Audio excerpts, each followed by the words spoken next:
Good evening. This is my applied epidemiology teaching video, and we'll be discussing relative risk, odds ratio, and rate ratio. And my name is Robert M. Cooney. I'm part of the University of New England Master of Public Health program. So first, we'll start off with some definitions. Relative risk is the number of events divided by the population at risk. Relative risk can be used as a comparison of the risk of some health-related events, such as a disease or death in a couple of groups. The odds ratio is the probability of an event divided by 1 minus the probability of an event. A measure of association between two odds, which would be the relationship between an exposure and a health outcome, and can sometimes be used to approximate the relative risk.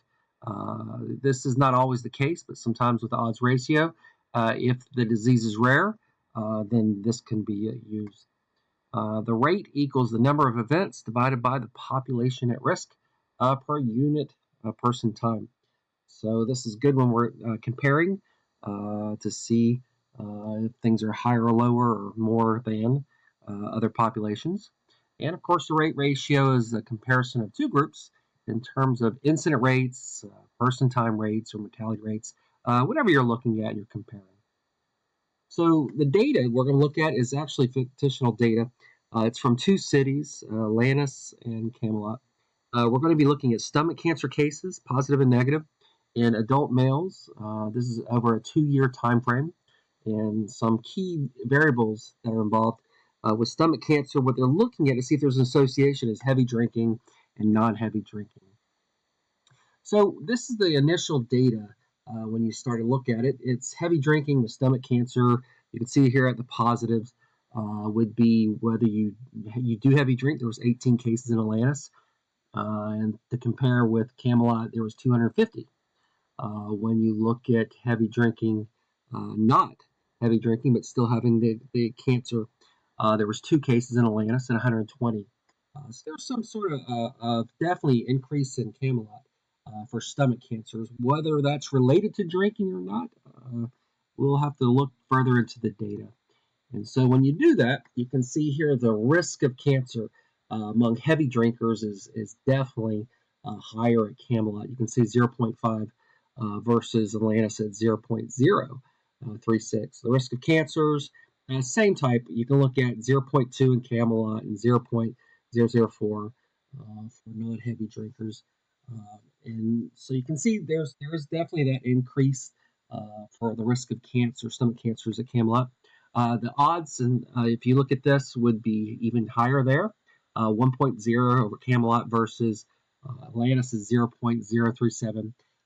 You look at the rate of cancers, okay, which was kind of interesting because with heavy drinkers, they both were quite close. I don't think there was really a statistical insignificant on that, 0.7 and a 0.7.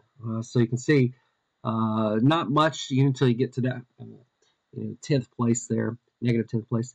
The rate of cancer and the relative risk for getting cancer, you could see the data being comparison there too.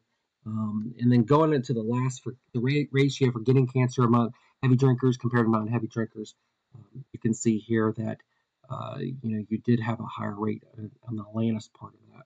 So what does all that mean? And if you look at the key points in both cities, heavy drinking did have a type of increased association with stomach cancers.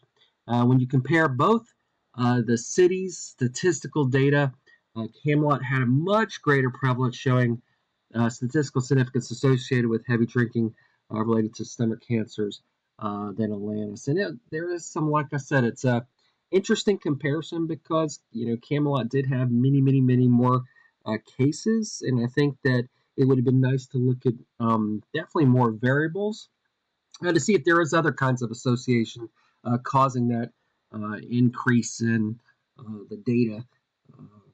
So just it's a very interesting, even though it's fictional data, it'd still be good to look at other variables to try to see if maybe such as water, socioeconomic status, and other type of variables that may have been good to consider as well.